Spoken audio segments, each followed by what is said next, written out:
كلامي معكم اليوم حقيقة وأنا لست من الذين يبخسون الناس أشياءهم، كلمة لا بد أن أقولها للتاريخ: ما كنت لأكون اليوم معكم، ما كنت اليوم لأكون اليوم معكم لولا أولا فضل الله تعالى والمجهود.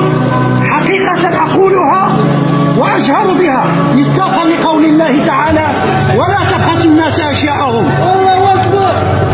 يعني إدارة السجون المتمثلة بالخصوص في شخص المندوب قام بمجهود كبير، وأنا أعرف جيدا لأن الأمور ليست بالسهلة التي يمكن أن يتصورها أي إنسان حتى تصل إلى مدينة الحسين.